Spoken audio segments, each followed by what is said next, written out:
Hello there, everyone, and welcome to Ebony's Bookshelf Chat Authors Edition. This is where stories are more than pages, they're an experience. The authors behind the pen make us feel the love, the healing, tension, and passion, but most of all, they make us feel seen. These stories shape our culture, build connection, and remind us that our voices deserve to be heard. Joining me today is the wonderful Ellen Bennett. Her sapphic romances have the kind of tension that'll get your feet rubbing together while smiling oh so hard. Her characters and her storylines are intricate and they're so fun that make it feel so real and so relatable. I'm so happy to have you here today and I can't wait to chat with you. Thank you. Thank you for inviting me.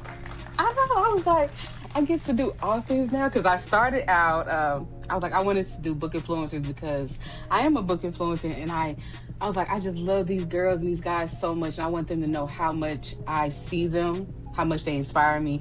And I was telling God, down the line, I'll interview authors. And then when your author assistant reached out to me, I was like, well, God, I guess you said I'm ready now. Yes, you are. So I'm so excited and I'm just very thankful that y'all wanted to sit down with me. So I really appreciate it so much. Yeah, and I really appreciate you inviting me. This is exciting. Yeah, thank you. All right, so we're going to start. I did some research. So first question for the game round. I seen that you say your wife bought you some Girl Scout cookies, and we all love a Girl Scout cookie. But what is your favorite? Or what are your faves? Okay, so Thin Mints, and that's because at one point I lived with my mom and my aunt, and we had to have 3 boxes of Thin Mints, or there were going to be issues with an I. Nobody want no issues. Yeah, no, everybody have your own issues in this household, so everybody has their own box with their name on it, and if you want additional, you have to go out and buy your own. No, you may not have a sleeve of mine or even have a sleeve. I know that's right. You may not even have 2 cookies. If you want more, you have to go find your own cookies and leave my Thin Mints alone. And we were very, very serious about that in this household. If not, it turned into a war zone, for real. Oh my God. I can see that now. That's how I feel about like Snickers, especially the Snickers ice cream. The ice cream bar. Listen, there's some things I will share, but that away from my dang old Snickers. I'll go get you your own box, but don't touch these. All of these are for me. I understand that. I also seen, which I absolutely love this, that you have a baby name list, and then you use them for your characters, and then you take them off. Is there a name on there that was your absolute favorite, or have you used your absolute favorite yet? Let me refer to my list. I don't think I've used my favorite yet. There's one name that I'm dying to use, but I'm just waiting for the right moment. You know what? Okay. No, my favorite name that I used was Dozier. And Dozier? That was from String Fairy. That is, ooh, I like that.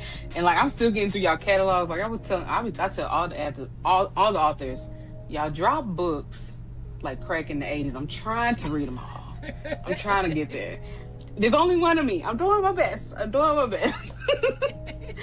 yeah, I thought that was so cool that you have a baby name list and how you use them. I was like, I need to know. I have first names and middle names and last names, and then, or sometimes I'll mix and match. Mm-hmm. Like I just got to use Persephone Jane, which was a name I wanted to use for a long time. I like that. Yeah. It's pretty. Okay.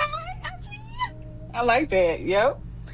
Okay, so this next one, living single or girlfriends? Oh God, that's not even fair. I'm gonna say living single. I was like, I feel like you're gonna say living single because I mean it's living single. Everybody grew up wanting to be Khadijah. I was the only person who wanted to be Maxine. I wanted to be a blend of like Khadijah and Maxine. Like they like the perfect blend of like, yeah, yep. And lastly, for the game questions, would you rather read in a cozy cabin or at a beach resort? Oh man, cozy cabin for sure. Okay. I was figuring, I think she'd probably go cozy cabin, but ain't nothing like a good old beach with, what is it? I can't think of it, where you get drinks and all inclusive. Give me a drink, I'm on the beach. That's where you can find me. I don't know. I may be walking along the water. I don't like walking in the water, but I'll walk maybe a few inches in the water and get my feet wet. But if I'm doing that, I can't be reading. So that's why I was like, I'm gonna be in a cozy cabin. Yeah, I get that. Oh my God. I went to Mexico with my aunt, and I was out there. She was like, Ebony, stop swimming that far. Come back. Because what if something gets you? What if it just takes you away? I said, okay, let me come back before I scared her. She got to go report to everybody else. So I just went back and stayed my butt on the beach. We resolved that issue. But yeah, okay, so we're done with that round. So now going into your writing and story. So I heard that you were holding your grandmom hostage when you started writing. Do you remember any of those stories? I absolutely do. So when I was younger, and I know that this is in line with everybody else in my age group, my great-grandmother loved herself some Perry Mason, and she loved herself some Matlock. So I called myself writing a court drama. Like, my first story that I remember writing was not even a romance. It was a crime drama.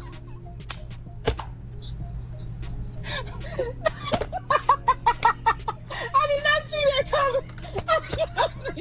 And it was horrible because the person who got killed walked into the courtroom and was like, "That's."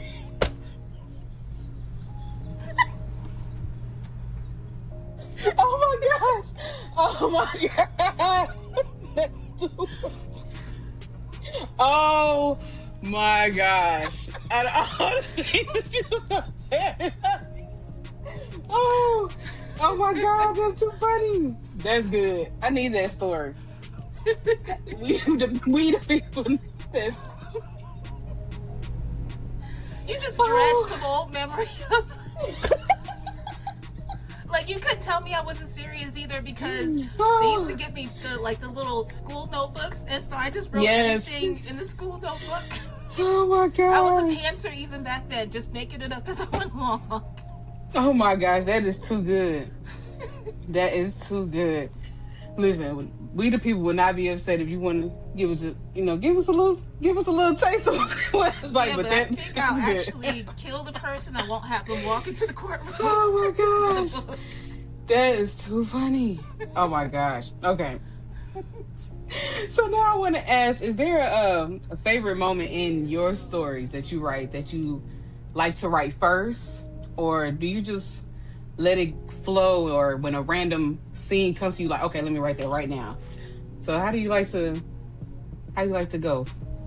I like to see the end first. Like, not even like the last, and I know that there's some people who like to see the last lines.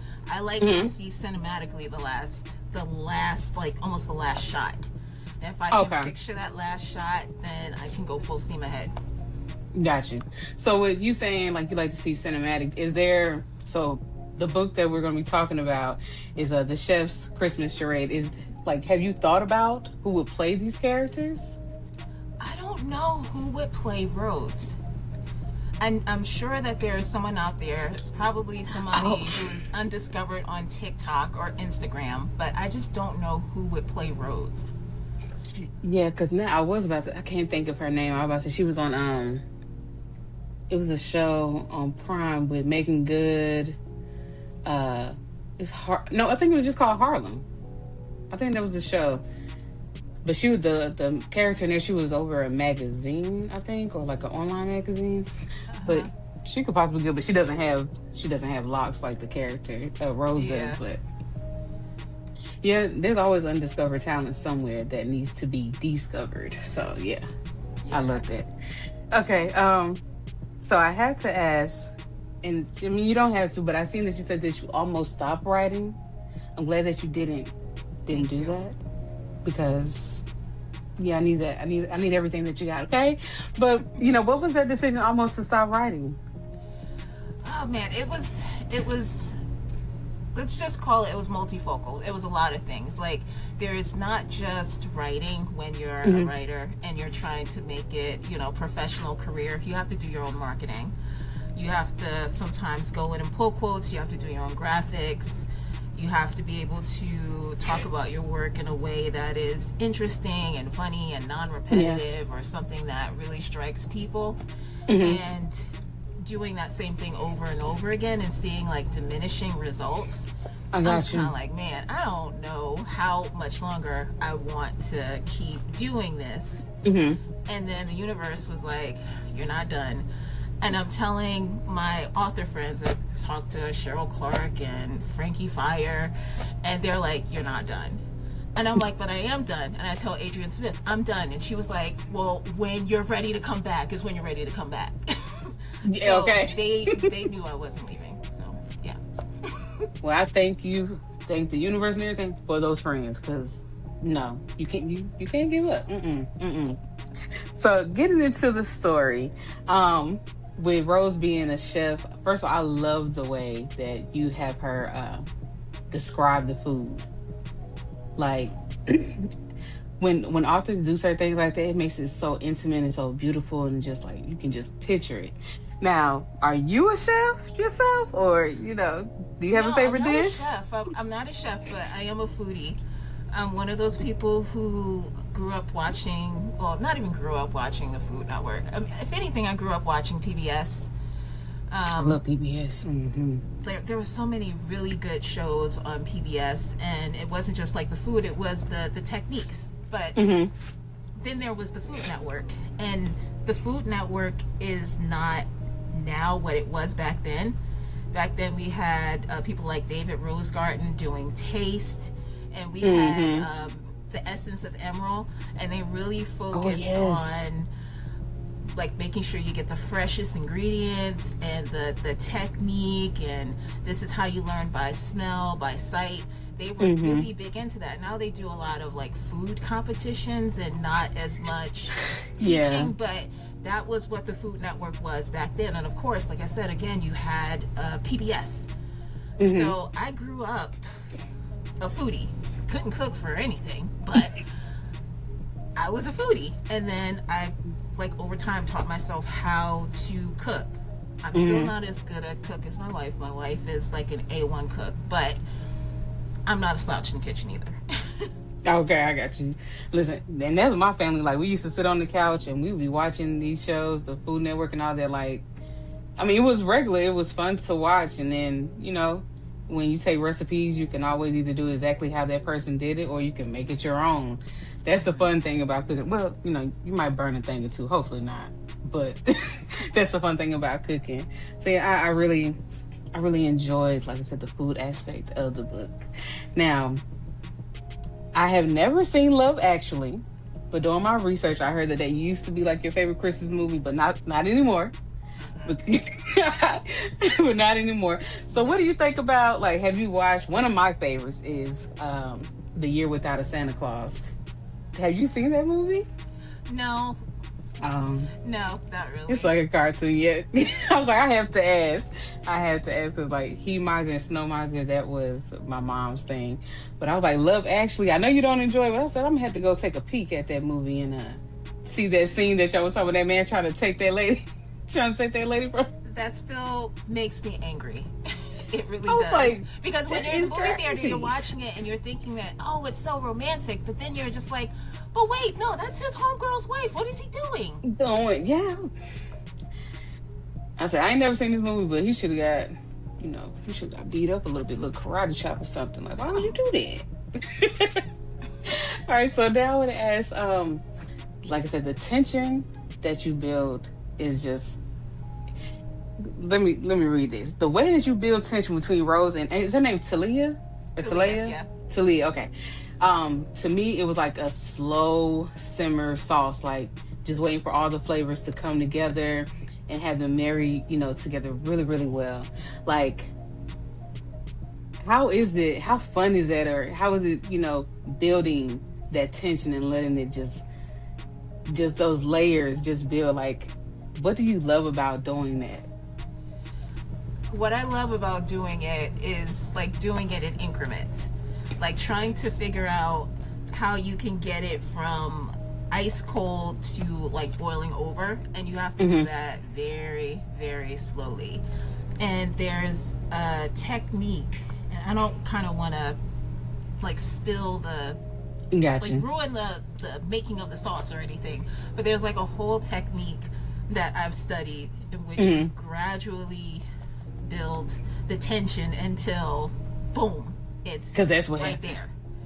Yes. So I love putting that in action and just kind of building the layers. And with those two, there was a whole other level of restraint that needed to be Mm-hmm. there because of their situation with Situation, Diane. yeah.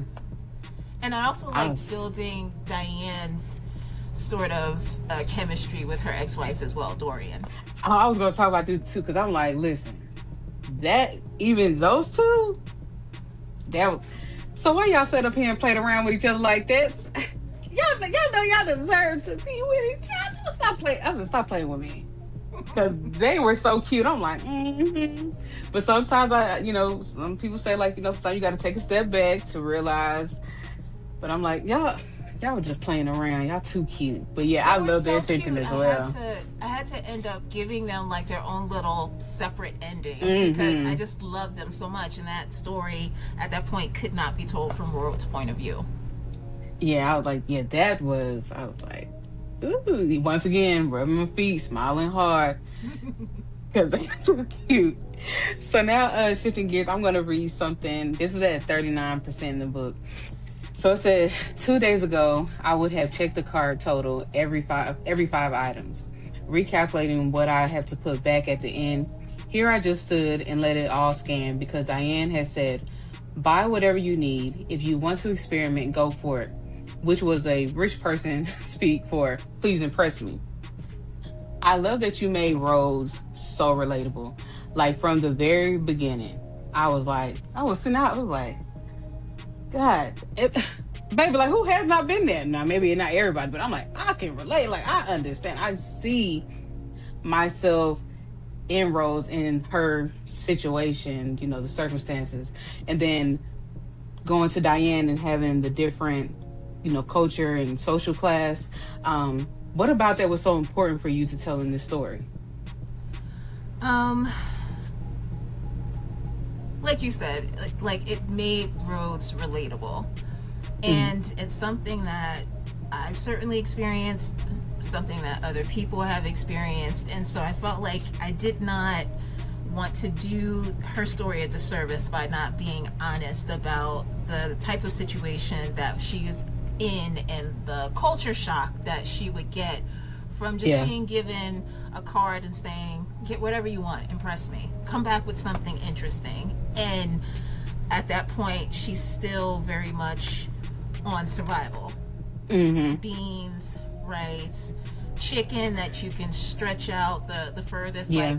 Like I said, I've been there as a child, as an adult. I've been Yeah. there, and I wanted to tell the truth about that sort of situation and how she needed to, I guess, come to a different mindset about what it is that she was going to do and how she could not ingratiate herself into the family, but make it feel like she belonged there. Yeah. And you did such an amazing job with just like it's like she just played it cool and calm. Like even oh boy, that name shall not be spoken. He's such a hater. I was like, get out of my girl's face. Let her be like, so you got other things to worry about. Okay. So And you're but not yeah, I alone really with love it. hating he who shall not be named. Someone Hmm. told me that they were waiting for the epilogue in which he fell off a cliff. I So, mean, if you always want to circle back, I don't think we'll be upset. We just want him to get his. But yeah, that I really enjoyed how like Rose's character was just absolutely amazing. Um, and I want to say the way that you write humor. Let's go there for a moment. When she was talking to Bertha, telling her like, "Listen, basically, don't show out today. Like, don't show out today." And then when it was Diane was talking about, well, at least the dog was less judgmental. And then when like her mom had came and was talking about if I was younger, I was like, oh, I am cracking up. So, and even though there are real moments going on in the book, like having humor, is that something that you do to just break up those scenes and have us laughing off the charts? Like, Do you even laugh at that yourself? Yes, Okay. yes, I do. And I've made it so that, and this was something that's intentional. I know not everybody likes that, but it's a me thing. That if you had to read a story in which there was like no humor involved in it whatsoever, it would start to feel like really heavy. Yeah. And it would fall into the melodrama of it. And so I said, this needs a little bit of moments of humor. Yes, you can still have the moments where you feel punched in the chest, like when she looks at the stand and sees that they have the like the sandwiches and drinks and whatnot for the drivers. But then she could also kind of tell her car, don't start, none won't be none. Okay. I was like, listen, I'd have been there. Listen, please, on today, just do your car duty and get me from point A to B. Please and thank you. All right. So this next one here, I'm going to read a quote it was at 20% in the book. It says, "You ever get used to living like this? I ask, more to hear what you say than from curiosity. She shot me a look. You get used to anything if it's all you ever known. Don't mean you like it. Doesn't mean you like it." When I say that was so powerful,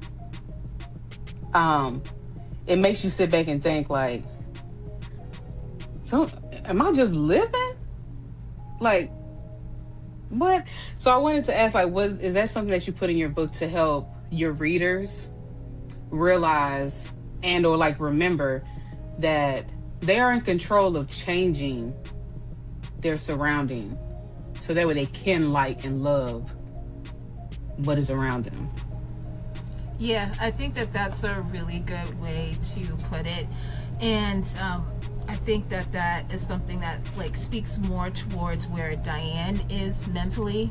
Like, yes, she has a beautiful house. She has a beautiful daughter that she's very proud of, but she lives in that house alone. And it doesn't mean that because she's surrounded by beautiful things, because she can afford anything that she wants without breaking a sweat, doesn't mean that she's happy.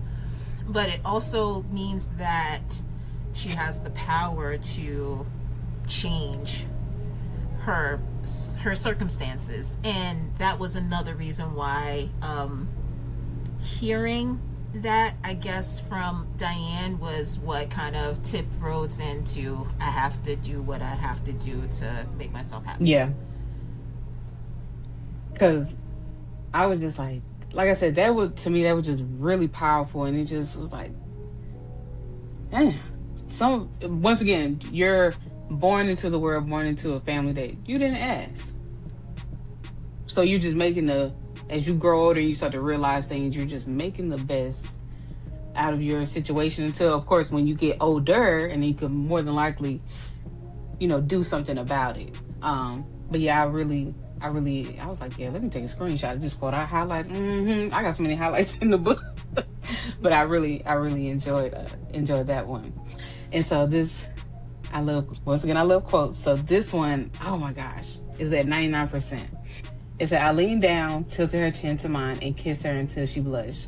Bask away." She did. We both did. And for the first time since the viral post went up, I didn't feel like I was faking anything anymore. But maybe that's the point. Even in the mess, there's beauty. Even in the cold, there's warmth. And somehow, despite everything, we still find love that feels like coming home. That was also like I was, make me cry. Why don't you? Make me cry. So I really loved that quote as well. It was very powerful. So like my question to you is, what does love that feels like coming home look to you? Oh, that's a great question. That's a place where you're celebrated and not tolerated. A place where you feel safe to lay down everything else that's happening and just be present with your person within your home. And that's what it meant to me. And it was like super important for me after all I put Rhodes through, and I put that girl through a lot, that she had every type of security that I wanted her to have, and to never fear for anything ever again. Yeah. And her, that was her cousin, I believe she was staying with. That fool, that's another one that shall not be spoken. I was like, girl, you was going through from the rooter to the tutor. I said, yeah, my girl got the win. She got the win. I mean, she don't like, she was still hustling. She was out there, delivering food, but she was still doing it. It was so real that she was like, I'm not going to eat this food. I'm not going to eat this food. I was like, girl, don't eat the people food. Don't eat the people food. You need this job right now, And it was one of those things. Story. That's a true story from someone that they told me. Oh, wow. And I was just like, see, yeah. I was like, please not eat those people's food. But it's one of those things that makes it real, because when somebody is down like that or going through something, it's just like you just never know what people are going through. And it's like the fact of just trying to hold on to a little bit more faith, because it can't be this bad for long. So even though the book, was funny, I love the cover, everything, just how real a lot of these moments are. It was absolutely amazing. I went to of course, I'm always sharing with my friends. I'm like, y'all got to read. Y'all got to read these books. I'm telling you, whenever you get to it. I absolutely enjoyed this story so much. I even went over and read Court. It was short, but it was so sweet, so spicy. That tension between them two. I was like, yeah. I said, let me go to. I don't know much about wine, but I go ahead and go find something about some wine. I got to start some tension with somebody. So that was my education into that too, into that world.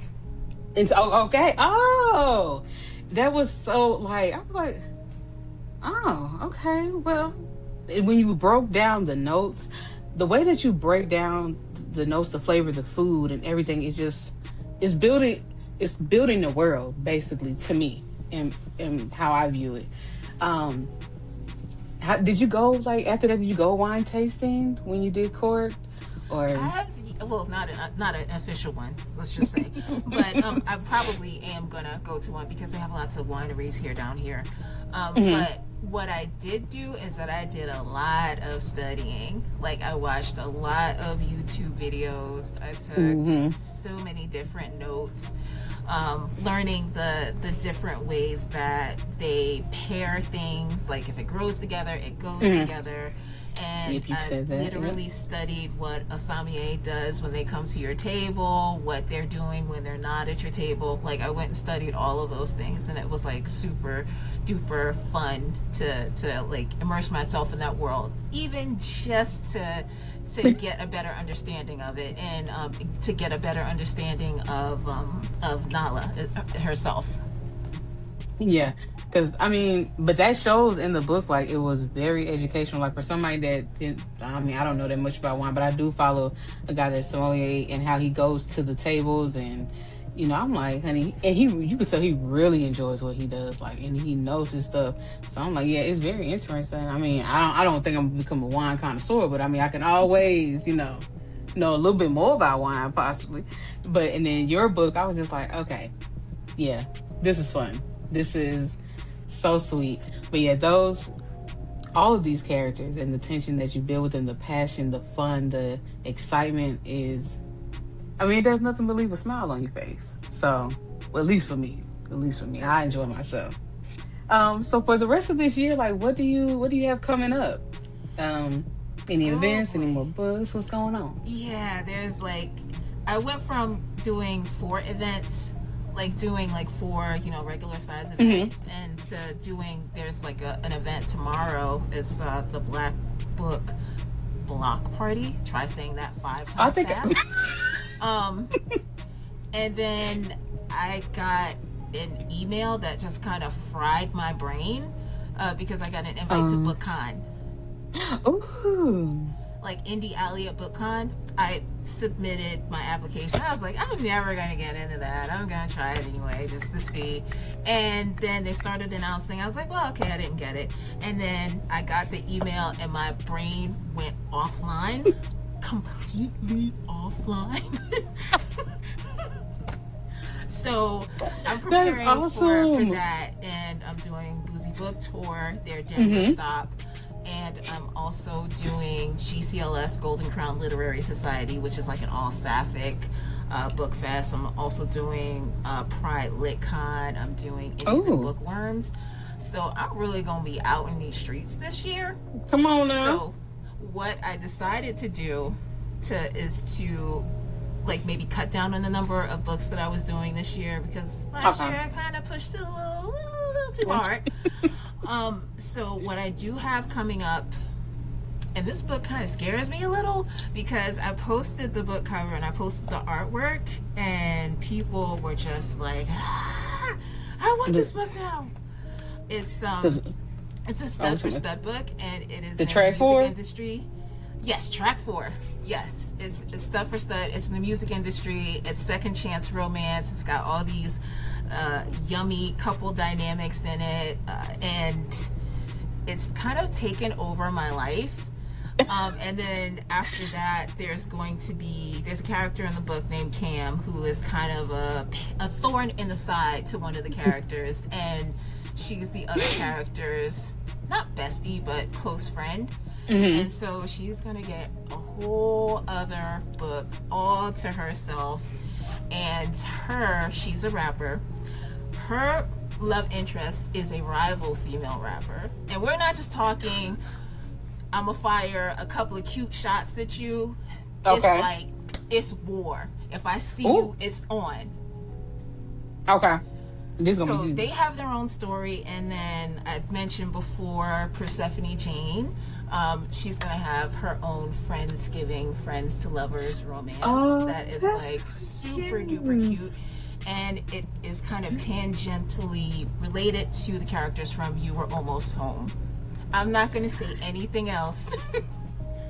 Listen, first of all, that track 4, when I seen that cover, I said, now listen, some books you know for certain have to go on your shelf, but baby, I wouldn't mind having that as a poster. That is a stunning cover. So, but yes, I am excited about all your success and you being out in what I call the book streets or the bookish streets. Yes, cause come on outside with us a little bit. Be outside and have a little fun.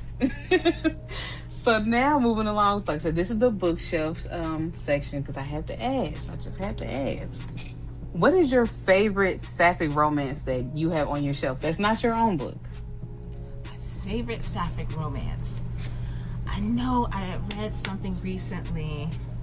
Not when I say recently, like within the last couple of years, I read something by Tuesday Harper. And I'll be damned if I can remember which one it is.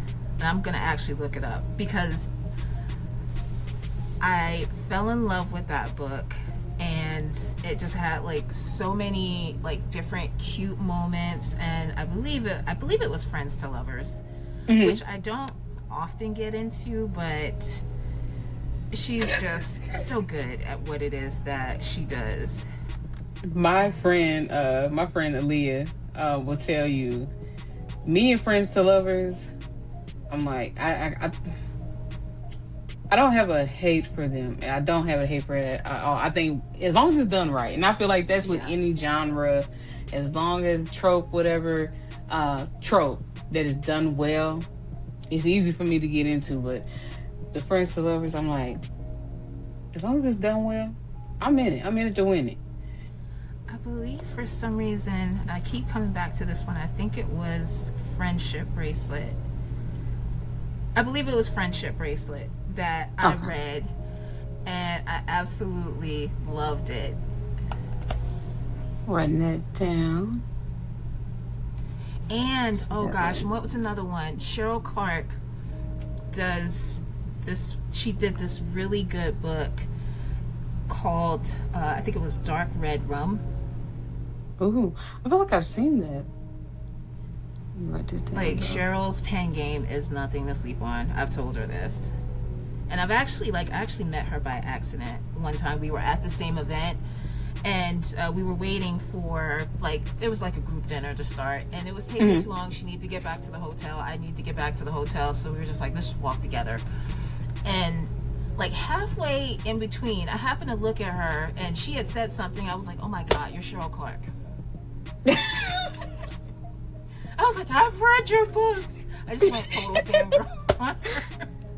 Oh my gosh. Me as a reader, I remember I went to Loving Books out in Pasadena, California, and we were in line waiting to go inside this was the awards night. And I was just, talking to people in line because we just out here. So we having to get inside, get our pictures, get our table, go to the open bar. And then I heard somebody say something ML Bash. And I said, wait a minute, you're ML Bash? I'm just outside talking to her. Like, I mean, I know that y'all are people, but like, y'all are our celebrities, right? And I said, girl, I said, baby, your books. You know what you're doing. You know what you're doing. I was like, oh my gosh, I'm just sitting here talking to these people. Don't even just be reading books and not even paying attention to faces. I said, oh my gosh, but that moments like those are just so fun and real and like, yeah. I know she people probably don't understand. Like, we're readers too. Yeah, and I had to tell myself so that. There's some authors that, like, if we like see them out in the world, we just kind of geek out a little bit. And I'll like maybe tell someone I saw so and so, and they're just like, who? And I'm like, oh my god. But yeah, and by the way, I'll be at Love and Books next year as well. So. Oh yeah, I know. I'm glad it's finally coming back because I had so much fun back in 2024. Yeah, I can't wait to go back. So yeah, I can't wait to see you there. All right, so next one. Are there 3 books from your shelf that are your comfort reads? All right, I have weird comfort reads. Ain't no wrong with that. We all a little weird. When I say weird comfort reads, like, these are books that kind of put you through it a little bit. Okay. Like, I can't tell you, and this is going to be a weird comfort read, but it's my comfort read. Mm-hmm. Fight Club by Chuck Palahniuk. Oh, I like that. That's a comfort read of mine. Another comfort read of mine, I think it's Reasons to Live by Amy Hempel, but to me that's just because, like, she weaves such a spell with her words. Mm-hmm. Oh my god, what's the third comfort read? All right, the third comfort read is S.E. Hinton, The Outsiders, which is probably one of my favorite books from childhood. I just kind of discovered it randomly in 6th grade. My teacher had like a little book nook set up, and she had a bunch of books in there, and I just remember being drawn to that book. And so I started reading it and immediately reread it. And I don't know how many times I've reread that book throughout my life. So that's definitely one of my comfort reads. Gotcha. And I wrote that down because I need to check these out. Thank you for that. And so for the last question, besides yourself, what author do you have the most books from on your shelf? What author do I have the most books from on my shelf? I'm gonna have to say Chuck Palahniuk. Chuck Palahniuk. Because he has a lot of my favorite books. He has Fight Club, he had Invisible Monsters, and he's like done some like experimental stuff.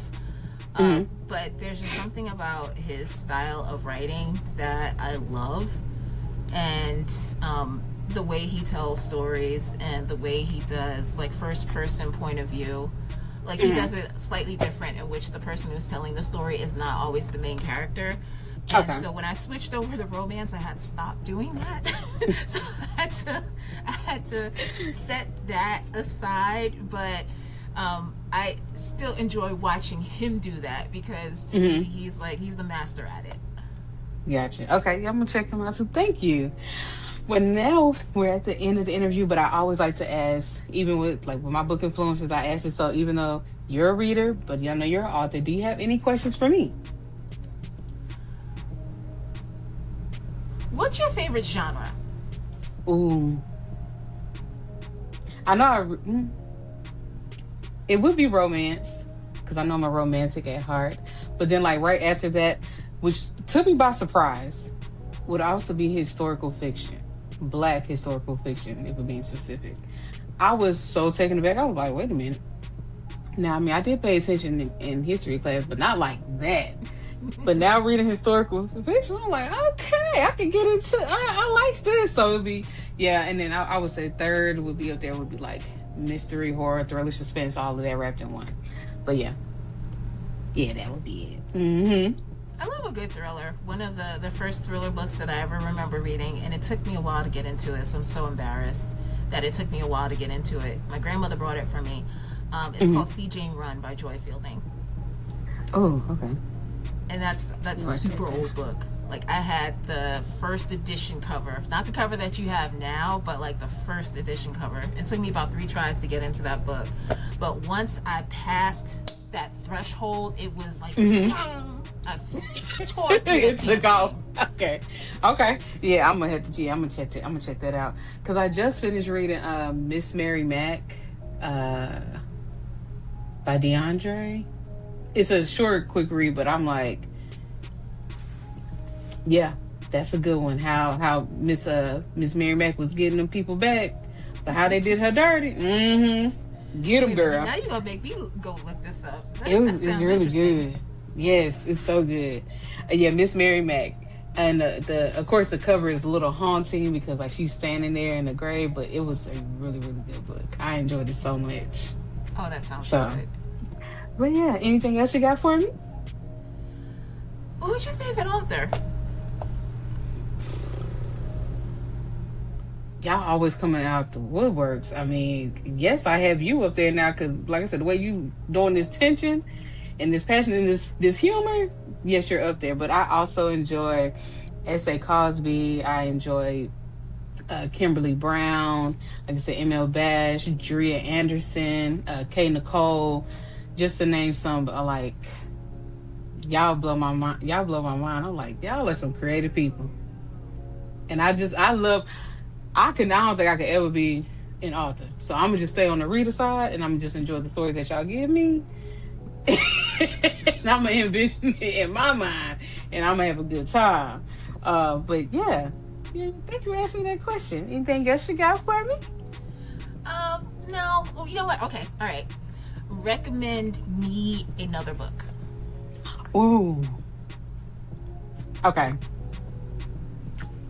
Ooh, I might have. Okay, so for Kay Nicole, the first book I read from her was Christmas Bully. Now, I know some people like bully, but all I'm going to say is that he broke in, and I understand why he needed to get out the cold. And I love me some Cassine. So, that was a fun time. Also, I will say Drea Anderson, the Night Brother series. I don't know if you ever read it. Have you read that before? No. Okay, so it's paranormal romance, it's shapeshifters. Absolutely amazing. I told her, I said, girl, come on, make me something. Make me something. And I was, as a matter of fact, me and her are birthday twins. And for my birthday last year, I'm not gonna cry, you're not gonna cry, Ebony. She reached out to me and she was like, asking me like these questions, right? You know, what shifter did I like the most? And then she asked big family, little family, stuff like that. And she was like, you're a truck driver, right? I said, I was on the phone with my friend. I said, why is you asking me these questions? I said, because Lord, is it going where I think it's going? And I was like, yeah, I'm a truck driver. Been driving like 8 years and big family. Because, I mean, my immediate me is only me and my sister. But on both sides, it's a big family. And I was like, I really like all your shifters. But, I'd probably be a bear. So then she said, well, I'm writing a book in your honor for your birthday. So she wrote A Holiday Stowaway. And she named the character after me. Well, my middle name is Essence. So my name is Ebony Essence. And I was like, you want to talk about tears? Aww. So yeah, those would be some of the ones I would recommend. I hope that you like them. If you do, please let me know what you think. I will. Please, listen, email me, write me on Instagram, because another thing, when I read more of your books, don't be surprised by being in your inbox with a voice note, because I love to send a voice note. Yeah, my readers sometimes send me just random voice notes. I'll just be there chilling, and then I'll get like a voice note or a DM. Girl! Oh my God! And I love those. Okay. So, okay. Never feel a kind of way about sending me just like a random voice note. It's kind of like a Christmas gift out of nowhere. Oh, I love that. Oh, that's a good way to put it. I like that. Yeah, so I will definitely be doing that. But yeah, this is so fun. I'm so glad I got to read your books, and I can't wait to read more of your books. And then hopefully, like I said, and then meet you. I'm so excited for what you have going on. Anything else you got for me? No, thank you so much for inviting me. This was like a super fun interview, and I just know that I'm going to remember writing that bad crime thriller. I don't even think I told my wife about that. So that gave Oh me, my I think, gosh. the best laugh I've had all week long. Oh, that means so much to me. Yeah, that get matter of fact, me too, because after this week at work, I needed that laugh. I needed that. So thank you so much. Like I said, it was an honor with you being here and taking me on. I know I don't have that many interviews out just yet, but like I pray to God, whatever is meant for me is meant for me. And when people see me and meet me, that they see his light shining through me and that they have a good time and hopefully they feel, happy when they leave leave from being around me. So I You're am an very excellent honored. interviewer, and you have way more coming. You have more than you can handle coming at you, and it is all good. I'm speaking that into existence for you. Thank you. Thank you so much. That really means a lot. That means so much to me. My best friend, one of my best friends, just told me that before I got an interview with you, and that really just means so much. So I really appreciate it. But yeah, thank you for being here, and for the people that are watching at home, thank y'all for watching. And until next time, remember. So what's on your bookshelf? Bye, Bye. everybody. Oh, you